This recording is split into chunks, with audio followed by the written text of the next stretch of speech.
Women's standards video for the final event of the Subway Series this year. We're going to be here at CrossFit South Brooklyn.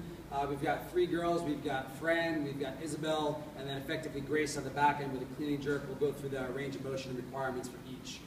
Starts with Fran.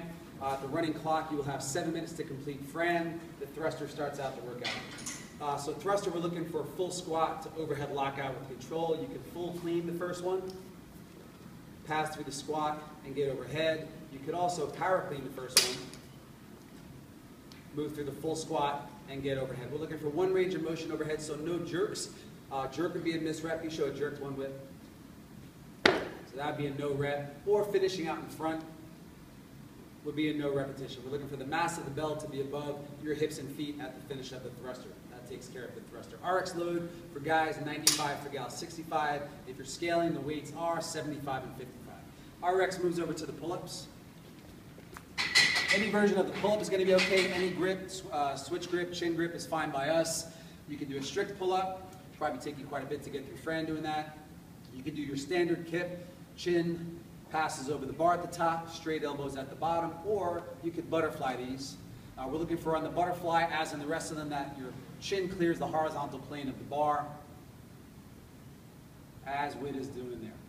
No reps on the pull-up would be starting with a bent elbow. You show that, probably a regular kip, starting with the bent elbow. So those would be no repetitions. You've got to be straight elbow at the bottom, or obviously not clearing the bar at the top. So whether it's a kip, or a butterfly, or strict, you've got to clear the bar at the top. For scaled, we come over, they're going to be kettlebell swings instead of pull-ups. Same rep scheme, 21, 15, 9. And these are going to be Russian swings quantified by the mass of the bell clearing the top of the shoulder. Straight elbows are okay. At the top of the swing, mass of the bell is above the shoulder, knees and hips are fully extended. If the bell stays below the shoulder, that'd be a missed rep, so that would not count.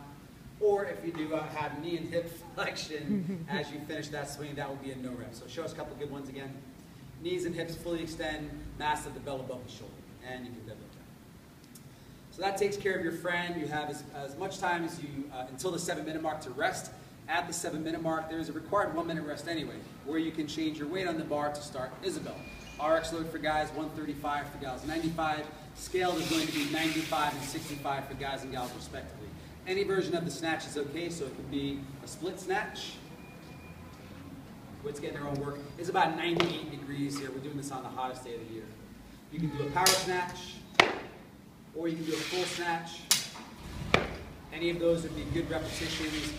Missed lifts here would be not finishing with the arms locked. So if you power snatch and you come down with soft bent elbows, that would be a missed lift, or not coming to full stand on top. So bell's out in front, she comes back down. You can take a break, relax for a second. So any version of the snatch that has you finish, you can press out, it's fine. Any version that has you finish with arms locked, massive bell above the hips and shoulders would be a good repetition. Show us another good one. Good. And there's 30 of those, Isabel, for guys and for gals. Am I missing anything there? Staggering. Staggering. All right, you can take a step. If your feet move, that's fine. You do have to come back to control and then bring the bar to the floor. If the bar comes down before you control it, show us a bad rep. Staggering. That's going to be a missed lift. You have to do that one over. 6 minutes for Isabel, and then you have a minute rest in between. Again, you can load your bar up. It's going to finish with 5 minutes to hit a max clean and jerk. You can take as many attempts as you want. Any version of the clean is going to be good. So you can full clean, power clean it, or you could split clean it. You have to go from one motion to the floor to the clean, so standing and going to the hang would not count for this portion of the day. From there, we're going to jerk. She can press anyway, shoulder overhead. You can push press. You can push jerk. Or probably most effective, you can split jerk. Make sure that the feet come back underneath with control before you bail the ball. No lifts on the clean. Taking a knee. It can be ugly, but you cannot take a knee.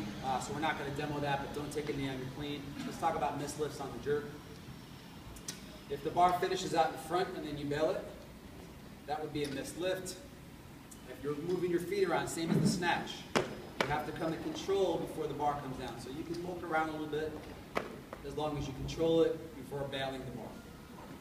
And I think that's it there. We're looking for the bar to finish, same as the thruster, over your knees and your hips. Did I miss anything on clean and jerk? Soft elbow. Soft elbows, right? If you have a mobility limitation and you can't lock out, make sure you let your judge know that beforehand. Otherwise, we're looking for the same lockout in your max clean and jerk as in the thruster. The bar cannot come back down and touch your head. It can be ugly. You can press it out. Try not to make it ugly. Try not to press it out. I think that's it. We look forward to seeing you guys on the last Sunday of August here at CrossFit South Brooklyn. Good luck.